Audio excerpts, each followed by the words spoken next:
장 1절에서 3절입니다. 이사야 53장 1절에서 3절까지.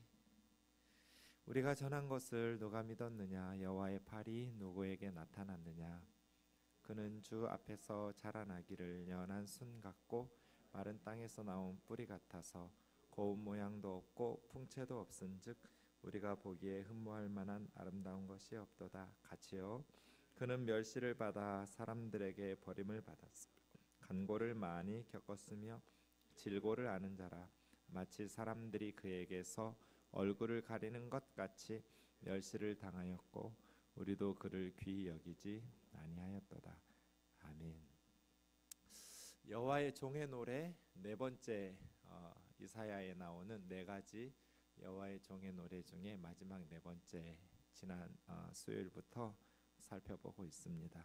52장 13절에서부터 53장까지 여호와의 종의 노래가 네 번째로 이어지는데요.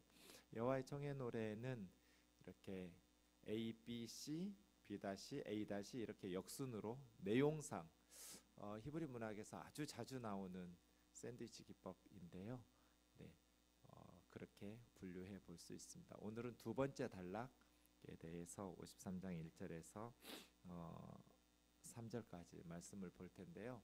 버림받고 환영받지 못하는 여호와의 종에 대한 이야기가 나옵니다. B-가 이렇게 4번에서도 나오는데요. 비슷한 내용이 반복되고 있습니다. 그러나 한 중앙에 있는 세 번째 C 부분에 의하면 그 여호와의 종의 고난이 우리를 회복시키고 치료하는, 사실은 실로 진실을 말하자면 하면서 4절부터는 사실은 그 여호와의 종의 고난은 우리 때문이었다라고 말하는 부분이 한 중앙을 이루고 있습니다. 말하는 화자 중심으로 보면 52장 부분은 하나님께서 말씀하시거든요. 그래서 나의 종 이렇게 말씀하시는데, 여기서 종이라는 것은 이사야서의 종은 뭐 노예 그런 의미라기보다는 충성스러운 부하, 하나님의 사명을 받드는 신실한 일꾼, 뭐 그런 의미로 많은 성경학자들이 왕적인 의미들을 이사야서의 여호와의 종에게서 이렇게 캐치해내기도 하거든요. 그러니까 뭐 비하하는 의미로 종이라기보다는 여호와의 종이니까요. 대통령 종이라고 해서 대통령 비서실장을 무시하는 사람은 아무도 없잖아요. 여호와의 종이니까 장차 오실 여호와의 종은 어떤 천한 그런 어떤 비하의 의미보다는 여호와의 뜻을 수행하는 자, 하나님의 뜻을 성취하는 하나님의 일꾼, 신실한 충복, 그런 의미라는 것을 보면 되겠습니다. 그렇게 나의 종이라고 불러요.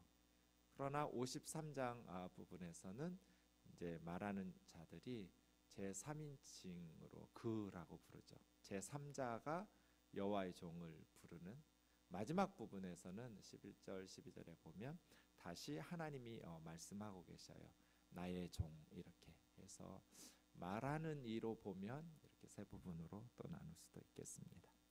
우리 지난주에 보았던 명절 끝이어서 많이 명절 중간이어서 많이 오지 못하셨기 때문에 52장 13절부터 좀 보겠습니다. 보라, 내 종이 형통하리니, 이렇게 세 가지로 말씀하시는데요. 여호와의 종이 형통하리니, 원문으로 보면 형통하다고 번역했지만 지혜롭다 이렇게 했거든요. 그래서 지혜롭게 행해서 형통한 거예요.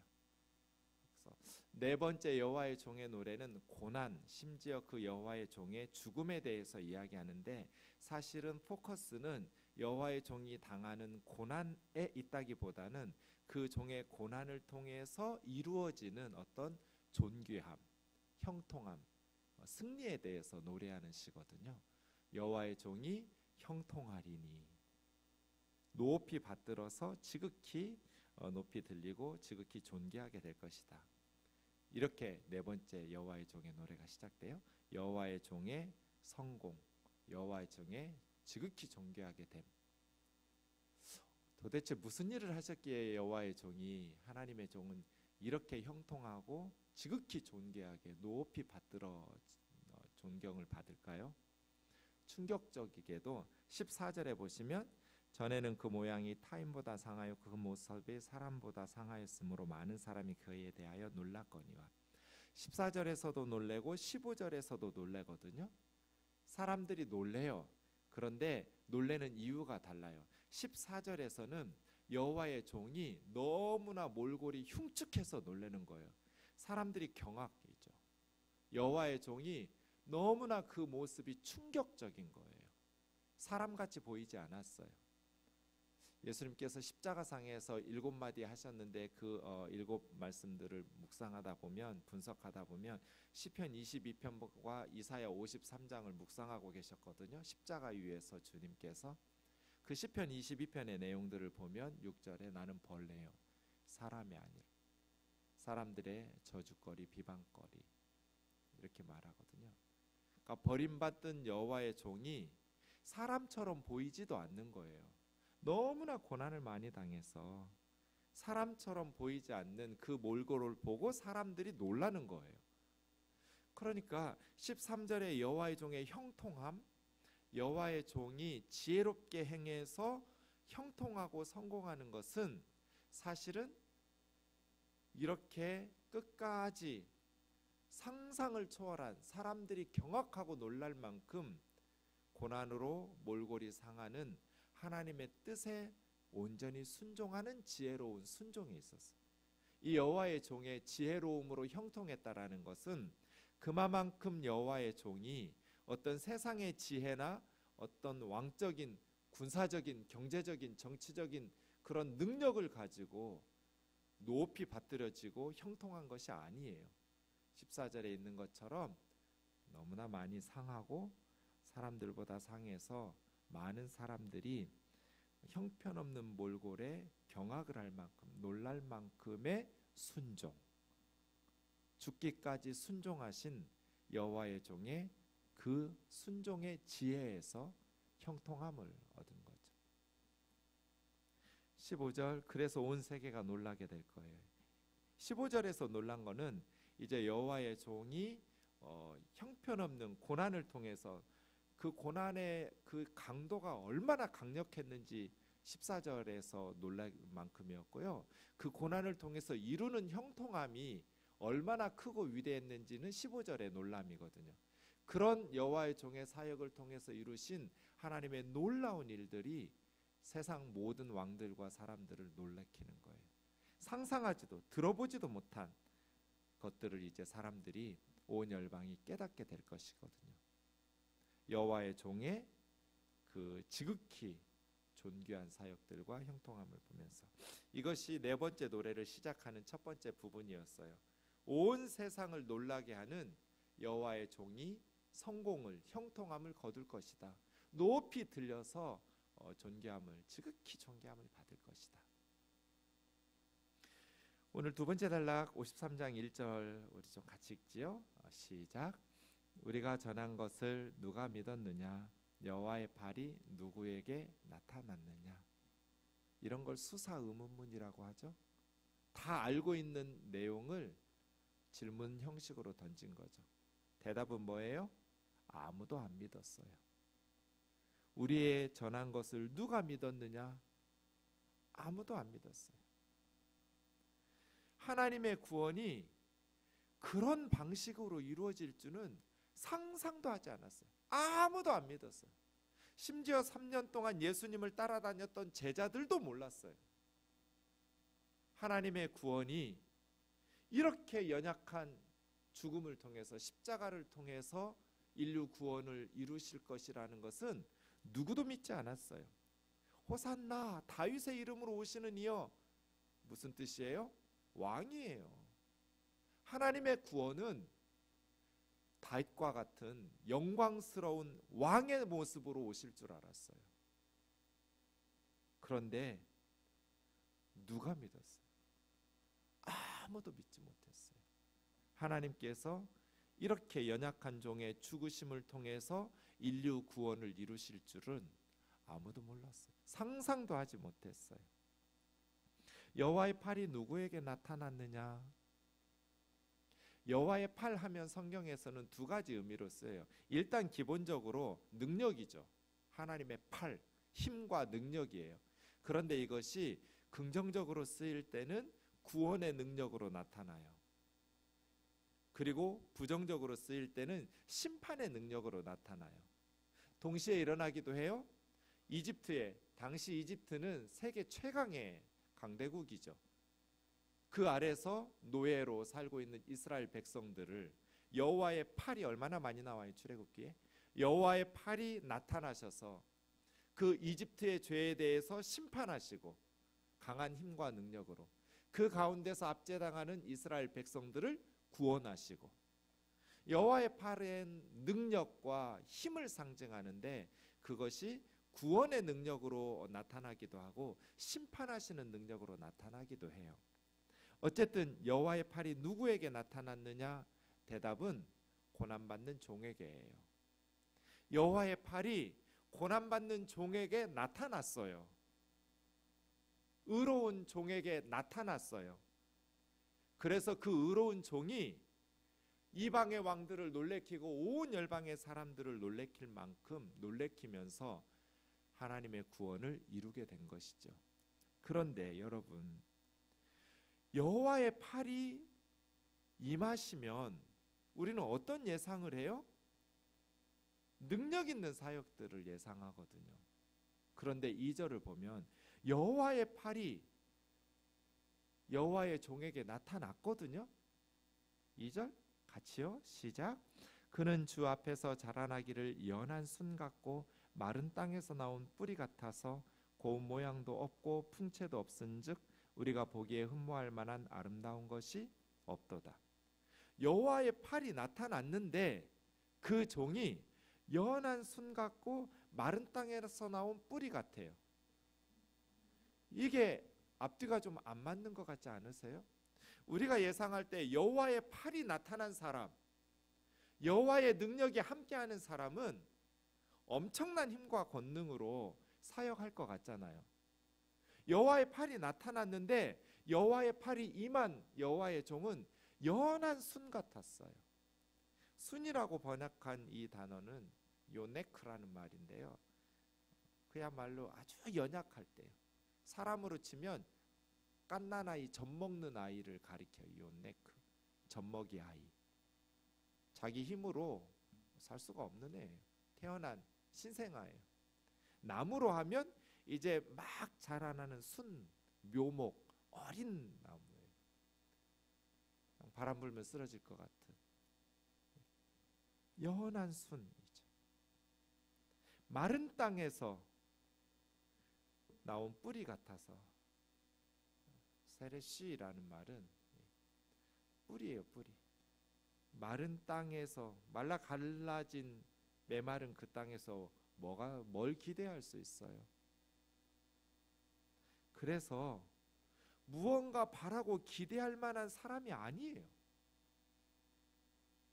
저 사람이 뭘 우리를 구원해? 나를 도와줘? 도대체 기대할 수 있는 상황이 아니에요. 연한 순도 마른 땅에서 나온 뿌리도 연약함과 초라함, 무능함, 이게 언밸런스하다는 거예요. 여호와의 팔이 나타났는데 어떻게 그 종이 이렇게 연약할 수가 있어요? 우리는 생각할 때 하나님의 능력이 함께하면 엄청난 힘과 능력과 권능을 가지고 사역할 것 같잖아요. 그런데 딱 볼 때 너무 초라한 거예요. 보잘것이 없었어요.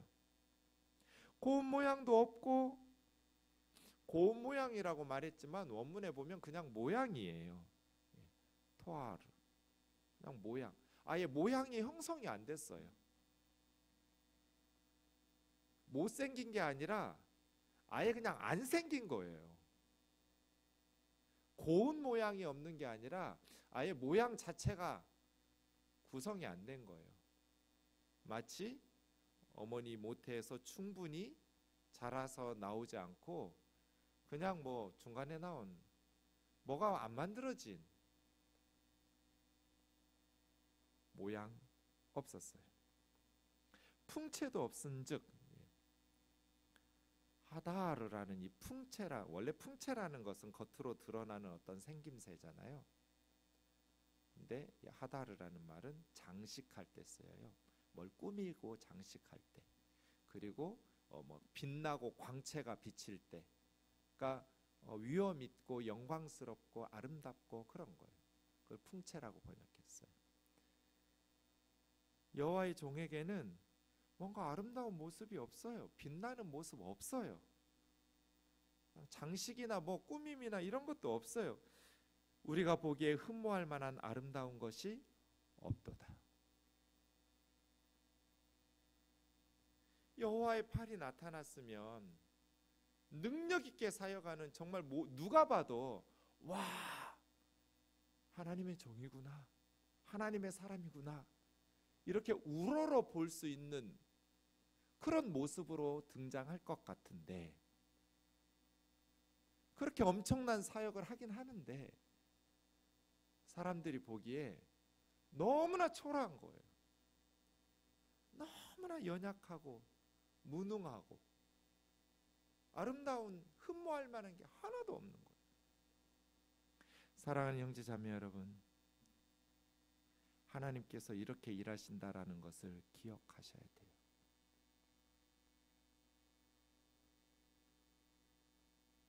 하나님은 지금도 이런 방식으로 일하시는 분이라는 것을 기억하셔야 된다고요. 우리가 우선 이 뿌리 이야기는 이사야 11장 10절에서 나왔어요. 이사야 11장 10절에서 메시아에 대해서 예언할 때 이새의 뿌리에서 싹이 나며 연한 순처럼 나오는 것에 대해서 열방이 그를 앙망하고 구원할, 그러니까 이사야가 하나님으로부터 계시받았던 그러한 인류 구원, 열방이 앙망하고 이스라엘뿐 아니라 온 세상이 희망을 가지고 기대하는 여호와의 종은 연한 순 같은 거예요. 하나의 싹이 뭐 수십 개의 강대한 뭐 아름드리 나무처럼 뻗어나고, 그게 아니에요. 그냥 아주 연한 싹 나고 순 나고 갈라진 땅에서 아주 초라한 볼품없는 연약한 모습으로. 그래서예요. 우리 주님께서 그렇게 사역하셨어요. 그래서 사람들이 몰라봤어요. 성경을 그렇게 많이 알고 있는 바리새인들, 율법 선생들, 서기관들, 예수님이 메시아라는 걸 몰라봤어요. 흠모할 만한 아름다운 것이 없었어요. 예수님의 사역 속에 너무나 연약하고 초라했어요. 그래서 사람들이 착각한 거예요. 눈이 멀어서 못 본 게 아니에요. 하나님의 사역의 방식이 사람들의 기대를 완전히 무너뜨렸어요. 사랑하는 형제 자매 여러분, 하나님은 지금도 우리 가운데 그렇게 행하십니다. 왜 그러실까요?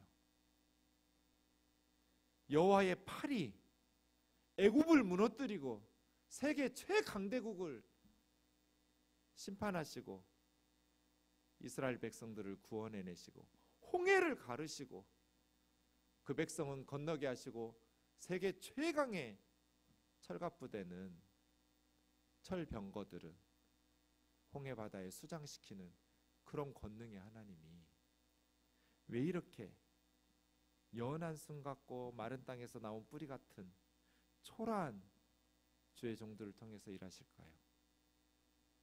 고린도후서 12장 8절에서 10절에 바울의 이야기가 나옵니다.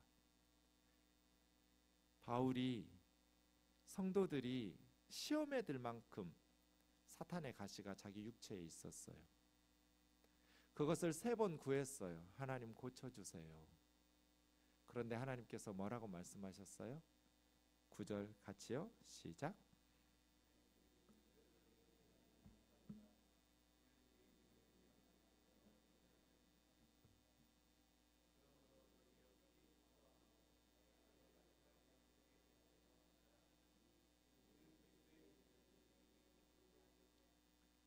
하나님의 응답이 뭐예요?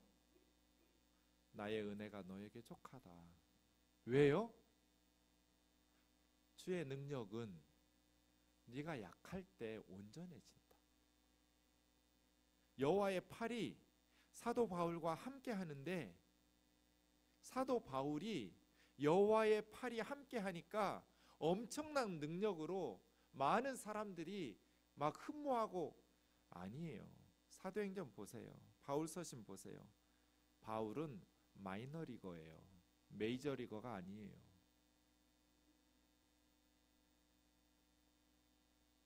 그래서 바울은 자기의 연약함을 기뻐했어요. 10절의 고백도 보세요. 자기는 연약한 걸 자랑할 거라고. 왜요? 내가 약할 그때 도리어 강하기 때문에. 사랑하는 자매 형제 여러분,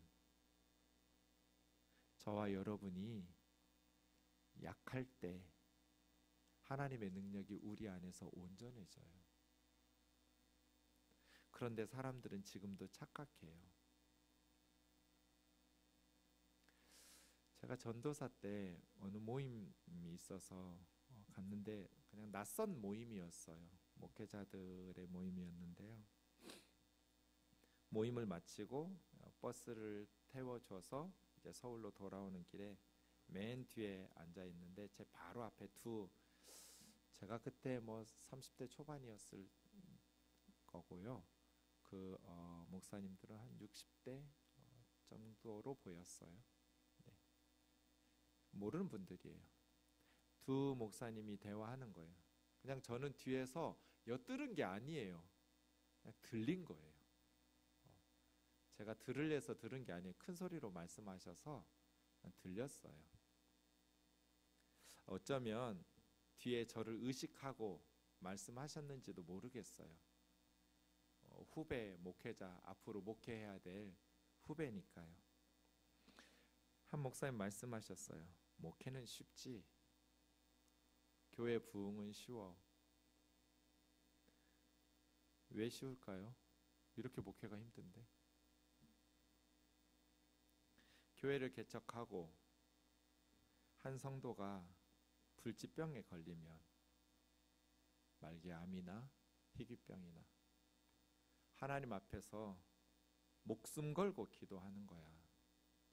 그래서 그 질병을 고치면 하나님의 능력으로 그 성도가 물질을 바치지. 그러면 그 돈으로 아파트 입구나 사람들 교회 잘 될 곳에 예배당을 짓는 거야. 그러면 사람들이 몰려오게 되어 있어.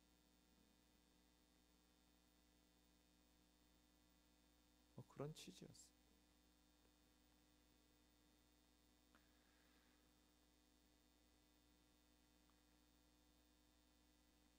많은 사람들이 몰려오면 그게 목회 성공인가요? 우리는 그렇게 생각해요. 뭔가 하나님께서 함께 하시니까 저렇게 많은 사람들이 모이겠지. 설마 저렇게 교인이 많은 교회 담임 목사인데 하나님의 능력이 아니고 목회하는데 그럴 리가 있겠어? 뭔가 아무리 비판을 받아도 그래도 하나님께서 함께 하시니까 저렇게 많은 사람들이 모여들지.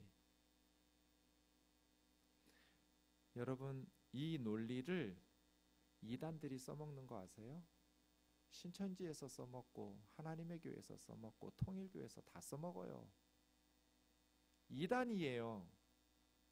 그런데 거기 있는 사람들은 어떻게 생각해요?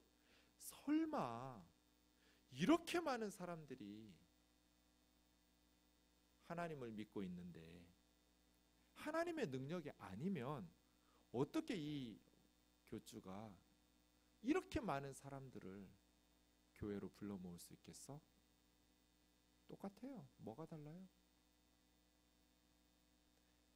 하나님의 팔이, 여호와의 팔이 나타나니까 이렇게 많은 사람들이 우러러보는, 감히 범접할 수도 없는 그런 능력으로 하나님의 사역을 감당하지. 그건 세상의 방식이에요.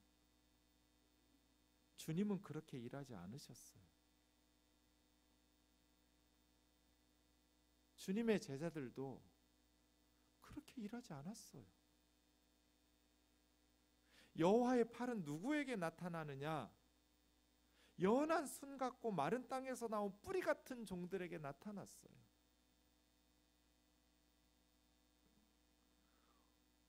어쩌면 그 가난한 성도들이 불치병에 걸릴 때까지 기다려야 돼요? 불치병에 걸리면 하나님 앞에서 소부 쳐가지고 목숨 걸고 기도원에 올라가서 병을 고쳐야 돼요. 그 사람은. 그러면 목사가 요구하면 헌금을 많이 바쳐서 그 돈으로 예배당 짓고 위치 좋은 곳에 예배당 마련하고, 어쩌면 젊은 후배 목사 들으라고 그런 걸 가르쳐요. 그런데 이 속에 들어있는 그 생각과 사상은 더 무서워요. 그거 사탄이 일하는 방식이에요. 그런데 성도들이 알아볼 줄을 몰라요. 왜 예수님을 거부했겠어요? 유대인들이. 왜 예수님을 십자가에 못 박고 자기들이 메시아를 죽이고 하나님의 아들을 죽이면서도 깨닫지 못했을까요? 이미 이사야가 다 예언한 바와 같아요. 주의 종은 세상적인 능력으로 일하는 게 아니에요. 지식으로 일하는 거 아니에요. 자기 경험으로 일하는 거 아니에요. 저는 이미 그냥 전도사 때 깨달았어요. 내 힘으로 할 수 있는 게 하나도 없구나. 내 힘으로 할 수 있는 게 하나도 없구나. 하나님 앞에서 아무리 기도해도 하나님 눈 하나 깜짝 안 하고 그 속에 찌꺼기와 불순물이 있으면 하나님은 쳐다보시지도 않는구나. 그런 불순한 동기를 가지고 있는데 그게 사탄의 역사지 하나님의 응답일 리가 있어요? 하나님은, 여호와의 팔은 그런 식으로 임하지 않아요. 그렇게 해서 사람들 많이 불러 모아서 큰 교회 만들면 그것이 하나님의 역사인가요? 아니요. 여호와의 팔은 그렇게 일하시는 법이 없어요. 우리는 약할 때 온전해져요. 약할 때 강해져요. 그런데 끊임없이 우리는 강해지려고 그래요. 은혜 안에서 강해져야죠. 나는 약하고 주님의 도우심으로,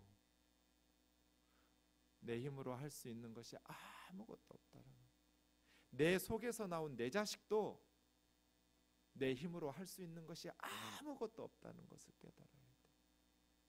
하나님의 은혜 아니면 나는 아무것도 할 수 없다는 것을. 여호와의 팔이 이런 연한 순 같고 마른 땅을 삐죽고 나온 뿌리 같은 그런 주님과 함께 하셔서 인류 구원을 이루셨다면 지금 우리에게도 동일한 방식으로 하나님은 일하실 것이다. 우리가 세상적으로 아무리 사람들이 부러워할 만한 권력과 재물과 지식과 재능을 가지고 있다 할지라도 우리는 하나님 앞에서 무익한 종이, 주의 은혜가 아니면 나는 아무것도 할 수 없다.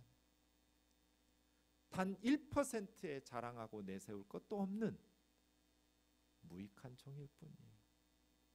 모든 것이 다 하나님의 은혜고 하나님께서 일하지 않으시면 아무것도 할 수 없다는 것을 빨리 깨달아야 돼요. 사랑하는 형제 자매 여러분, 하나님 앞에서 연약함은 부끄러운 게 아니에요. 연약함이 기회예요. 우리의 연약함은 하나님께서 들어 쓰실 수 있는 기회라고요. 그러니 우리의 연약함을 탄식하지 말고 하나님 앞에서, 저는 목회하면서 그런 분들 너무 많이 봤어요. 일하는 것처럼 보였어요. 저도 그렇게 알았어요. 열심히 하니까요. 강한 하나님께서 주신 것들을 가지고. 그런데 그거 아무것도 아니더라고요. 시간이 지나서 정말 어려움이 처하고 연약하여졌을 때, 세상적인 물질은 사라지고 세상적인 지위와 권력과 모든 힘들은 다 사라졌지만, 그때 진짜 하나님께서 그분을 통해서 일하기 시작하시더라고요. 연약함은 하나님께서 일하실 수 있는 기회예요. 주님처럼 말이에요. 세상의 강함으로 주님 앞에 절대로 쓰임받으려 하지 말고, 우리 분야에서 실력은 길러야죠. 열심히 노력해야죠. 하지만 우리의 상황이 어떠하든지 하나님 앞에서 언제나 연한순같이 자신의 약함을 자랑하고, 내가 하나님 앞에서 그렇게 겸손하게 설 때 비로소 하나님의 능력이 내 안에서 온전해진다라는 것을 기억하는 저와 여러분 되기를 주의 이름으로 축원합니다. 자신의 연약함을 깨달으면 기도할 수밖에 없어요. 하나님을 붙잡고 매달릴 수밖에 없어요. 내 힘으로 불가능하니까. 그래서 금식하는 거예요. 내 힘으로 할 수 있으면 영양가 높은 것으로 먹고 해야 하겠죠. 내 힘으로 아무것도 할 수 없다라는 것을 아니까 하나님 앞에서 기도하는 거예요. 그러한 지혜로운 성도가 되기를 원합니다. 우리 주님처럼 말이에요. 마지막 3절이요. 같이 읽겠습니다. 시작. 그는 멸시를 받아 사람들에게 버림을 받았으며 간고를 많이 겪었으며 질고를 아는 자라. 마치 사람들이 그에게서 얼굴을 가리는 것 같이 멸시를 당하였고 우리도 그를 귀히 여기지 아니하였도다. 멸시라는 단어, 바자라는 말이 양쪽 끝에 나오고요. 가운데 간고와 질고 이렇게 나왔습니다.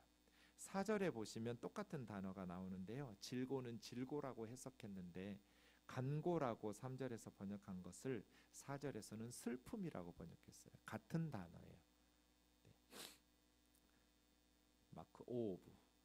이 마크 오브라는 말은, 간고라는 말은 슬픔 그런 뜻이에요. 그리고 고통 그런 뜻이에요. 페인, 고통과 슬픔. 원문을 보면 간고를 많이 겪었으며 이렇게 번역했는데, 간고의 사람 이쉬 마코브 그렇게 되어 있어요. 간고의 사람, 슬픔의 사람, 고난의 사람. 고난을 너무 많이 받았어요. 슬픔의 사람이에요. 주님은 울면서 다녀요. 아버지 앞에 심한 통곡과 간구로 하나님 앞에, 주님이 이 세상에 와보시고는 울면서 살 수밖에 없었어요. 너무나 고통스러우니까 이 세상이. 주님은 질고를 아는 자, 질고라고 번역된 것은 질병이에요. 질병. 홀리라는 말, 병이거든요. 질병을 아는 사람, 질병을 어떻게 알았을까요? 자신이 알아봤기 때문에, 경험해서 아는 거예요. 야다 홀리예요. 홀리, 질병을 야다 아는. 야다라는 말은 경험으로 아는 거거든요. 주님은 질병을 많이 겪었어요. 병치레를 많이 했어요. 사람들에게 버림받으며 사람들이 그에게 얼굴을 가리는 것, 이 얼굴이 예수님 얼굴을 가린 게 아니고요.